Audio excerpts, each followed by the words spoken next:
तो आज हम लोग एक ऐसे धर्म के बारे में पढ़ने जा रहे हैं जो अपने आप में अद्भुत है, अपने आप में अद्भुत है।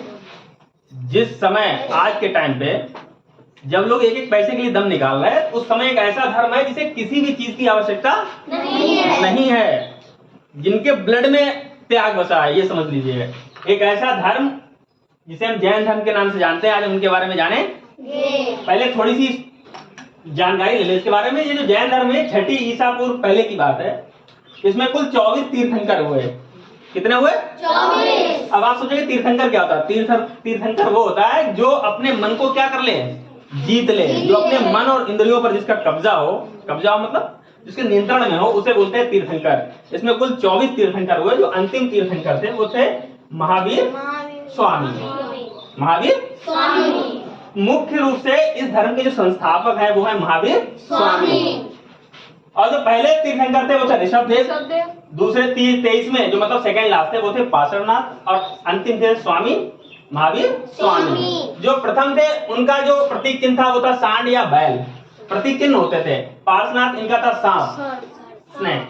और महावीर स्वामी इनका था सिंह मतलब शेर। इनकी एक पुत्री थी जिसका नाम था प्रियदर्शना। क्या नाम था? प्रियदर्शना। इसे अर्णोरज्जा भी कहते थे, दूसरा नाम था। और इनके दामाद थे, उनका नाम था जमाली। क्या नाम था? जमाली। नाम तो इनका जमाली था, पर इनकी आपस में कभी जमी नहीं। ठीक है। उसके बाद में 30 वर्ष की उम्र में, जैसे उन्होंने गौतम बुद्ध ने सब कुछ छोड़ दिया 29 वर्ष की उम्र में, वैसे 30 वर्ष की उम्र में इनके भी मन में कुछ ऐसा उठा और इन्होंने क्या किया कि 30 वर्ष की उम्र में अपने भाई, इनके थे भाई नंदीराम, उनसे आज्ञा ली और इन्होंने सब कुछ त्याग दिया और ये तपस्या करने के लिए जंगल में अभी कुछ लोगों को सुन के लगेगा कि सब कुछ बेकार है, तो जंगल चले। इसे सुनना है और समझना है, ठीक है। तो इन्होंने क्या किया, सब कुछ त्याग दिया, सारी सांसारिक चीजों को छोड़ के, और ये चले गए जंगल में तपस्या करने के लिए। और तपस्या करने के लिए जब ये चले गए तो इन्हें लगभग 12 वर्षों की कठोर तपस्या करी। कितने वर्षों की? 12। शुरू के 13 महीने तक ये वस्त्र पहन कर रहे, उसके बाद इन्होंने भी वस्त्रों का त्याग कर दिया। और 12 वर्षों की कठिन परिश्रम मतलब तपस्या के बाद जो इन्हें ज्ञान की प्राप्ति हुई। इनका जब जन्म हुआ था वो हुआ था कुंडलग्राम बिहार में। कहाँ? कुंडलग्राम बिहार में 540 ईसा पूर्व में। इनके बचपन का नाम था वर्धमान। क्या नाम था? पिता का नाम था सिद्धार्थ और माता का नाम त्रिशला। क्या नाम था? त्रिशला। और इन्हें जो ज्ञान प्राप्त हुआ वो है जाम्बिक ग्राम में साल वृक्ष के नीचे। किसके वृक्ष के नीचे? साल वृक्ष के नीचे। और जो नदी थी उस नदी का नाम था ऋजुपालिका नदी। कौन सा नाम था? ऋजुपालिका नदी के तट पर इन्हें ज्ञान प्राप्त हुआ। और इसमें जैन धर्म में ज्ञान को बोलते हैं कैवल्य। जब ज्ञान प्राप्त कर लेते हैं उसे क्या बोलते हैं? कैवल्य। और 72 वर्ष की उम्र में इनकी मृत्यु हो गई। ठीक है। अब जरा जैन धर्म के बारे में और देखते हैं। जैन धर्म जब इसकी प्रथम संगीति हुई चंद्रगुप्त मौर्य के समय, तब ये 2 भागों में विभाजित हो गया। कितने में? 2। एक दिगंबर और एक श्वेतांबर। दिगंबर का मतलब होता है वो लोग जो इस धर्म के जो नियम कानूनों से कठिनाई से मानते हैं, कठिनाई से उनका पालन करते हैं।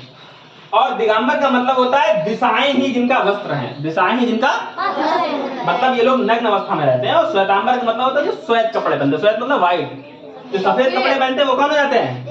श्वेतांबर। ठीक है। तो ये 2 भागों में बट गया। जैन धर्म में 5 महाव्रत है और त्रिरत्न है। ये नियम है इनके। 5 महाव्रतों में सत्य, अहिंसा, अस्तेय, अपरिग्रह और ब्रह्मचर्य। अस्तेय को अमृषा भी कहते हैं। आपको पता है सत्य का मतलब होता है जो झूठ ना बोले, जो झूठ ना बोले वो सत्य। अहिंसा का मतलब होता है जो लड़ाई झगड़ा ना करे, वो अहिंसा। अस्तेय या अमृषा का मतलब होता है जो चोरी ना करे। क्या ना करे? चोरी। मतलब किसी की चीज कैसी भी हो, हमें उससे मतलब नहीं है, हमें उससे इच्छा नहीं करनी है। अपरिग्रह मतलब कि जितनी जरूरत है उतनी चीजें रखे, ना कि इकट्ठा करें। और ब्रह्मचर्य ये बाकी नियम है। ठीक है। और ये जो नियम है 5वां, ये जोड़ा है महावीर स्वामी ने। किसने जोड़ा है? महावीर स्वामी। ये तो इतना हो गया सामान्य ज्ञान। और सबसे खास बात है इस धर्म के लोगों की कि हमारे देश में जैन धर्म लोगों, जो जैन धर्म को मानने वाले लोग हैं, उनकी परसेंटेज है केवल 0.4%। 135-30 करोड़ की जनसंख्या वाले देश में केवल 0.4% लोग जो है वो जैन धर्म के हैं। और उनकी साक्षरता का जो स्तर है वो 97% है। हमारे देश की सबसे शिक्षित अगर कोई कम्युनिटी है तो वो है जैन। समझ रहे? सबसे शिक्षित लोगों में से एक है ये, लोगों में से एक नहीं, सबसे शिक्षित ही है। 97% हमारे देश की जो साक्षरता है वो है 73%, उसमें 97% लोग कौन है? जैन। समझ रहे हो? तो कितने इंटेलिजेंट है ये समझ लीजिए। और जिन का मतलब होता है विजेता। क्या मतलब होता है? विजेता। जो अपने मन को जीत ले, जो अपनी इच्छाओं को जीत ले, उसे बोलते हैं जिन। और जो जिन हो जाते हैं वही हो जाते हैं जैन। ठीक। उसके बाद देखिए, जैसे ये ऋषभ देव है, आपने बाहुबली मूवी देखी होगी। बाहुबली, ये प्रथम जो इसके वो थे तीर्थंकर, इनके पुत्र का नाम था बाहुबली। क्या नाम था? बाहुबली। गोमतेश्वर नाम था वैसे इनका, बाहुबली के नाम से प्रसिद्ध थे। इनकी प्रतिमा बनी है बाकायदा। कर्नाटक के श्रवणबेलगोला में एक प्रतिमा बनी है 57 फीट ऊंची। कितने फीट ऊंची? 57 फीट ऊंची। जैसे पिक्चर में बाहुबली दिखाई जाती वैसी ही। और कमाल की बात है, इन्होंने इतनी कठोर तपस्या करी कि इनके शरीर पर बेलें, जैसे बेल नहीं पड़ जाती, वो पड़ गई शरीर पे। 1 साल तक इतने उसमें रहे। ये इनके पुत्र का नाम था। ये बाहुबली का संबंध हो गया। अब आप बात करते हैं इसे, इनका धार्मिक ग्रंथ कौन सा है? उन लोगों का कौन सा था? बुद्ध लोगों का। बौद्ध धर्म की जो सबसे प्रसिद्ध पुस्तक थी वो थी त्रिपिटक। कौन सी थी? हमारी कौन सी है हिंदू धर्म की? रामायण और गीता। रामायण और गीता। मुस्लिमों में कुरान, मुस्लिम धर्म में कुरान, ईसाइयों में बाइबल। वैसे ही इन लोगों की जो प्रसिद्ध पुस्तक है उसका नाम है आगम। क्या है? आगम। प्रसिद्ध पुस्तक हो गई आगम। ठीक। और जैन धर्म की जो प्रसिद्ध मंदिर है, जैसे हमारे यहाँ बहुत सारे मंदिर है। सिखों में स्वर्ण मंदिर है, मुस्लिमों में जाते हैं सऊदी अरब में हज करने के लिए, काबा। वैसे ही इन लोगों में जो प्रसिद्ध मंदिर है वो बहुत ही यूनिक हैं। कभी समय मिले, मतलब कभी जब आप बड़े हो जाए तो जाना। खजुराहो मंदिर मध्य प्रदेश में है, इसकी कलाकृतियां आप देख के दंग रह जाएंगे। दिलवाला जैन मंदिर ये राजस्थान में है। और ये अजंता और एलोरा की गुफाएं, अजंता और ये महाराष्ट्र में है। ये इतनी अद्भुत हैं कि यूनेस्को की सूची में भी हैं। ये बहुत ही यूनिक है। तो ये जो है किससे जुड़ी हुई है? जैन धर्म से। कभी कोई प्रश्न आ जाता कि अजंता एलोरा की गुफाएं किस धर्म से संबंधित है, या खजुराहो का मंदिर कहाँ है, या दिलवाड़ा का मंदिर कहाँ? तो ये तो थी सामान्य जानकारी इस धर्म से, इस जैन धर्म से। हमारे एग्जाम के लिए क्या महत्वपूर्ण है वो देख लीजिए। पहला ये कि हम आपसे पूछेंगे, आप बताइए जैन धर्म के 24वें तीर्थंकर कौन थे? महावीर स्वामी। पहले ऋषभ देव। 23वें पार्श्वनाथ। हो गया। या महावीर स्वामी का प्रतीक चिन्ह क्या था? सिंह। महावीर का जन्म कहाँ हुआ? कुंडलग्राम बिहार में। कुंडलग्राम बिहार में। मृत्यु कहाँ हुई?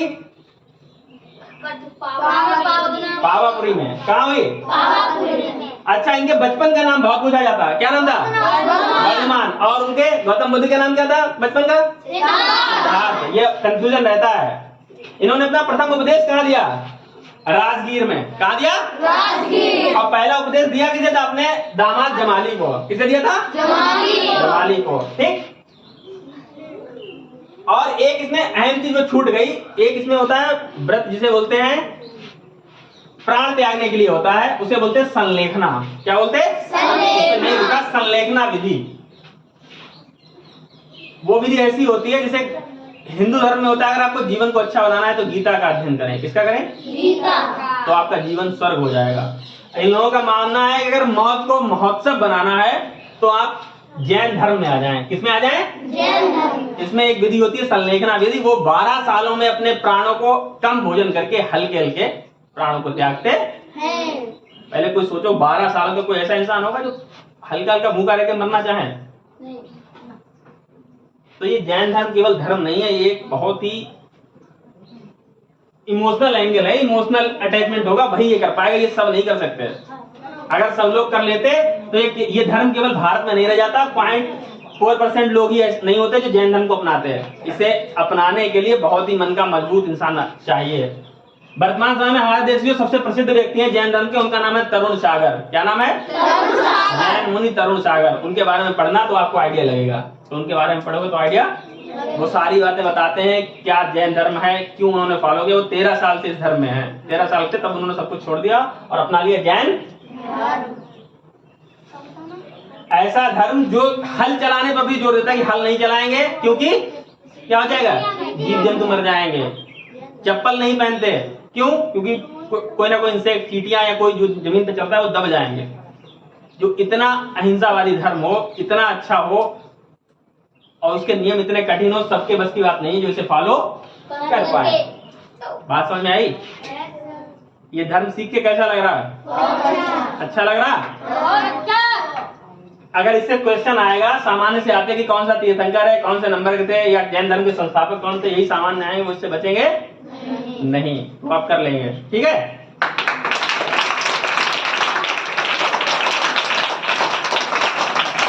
कर लोगे एग्जाम में?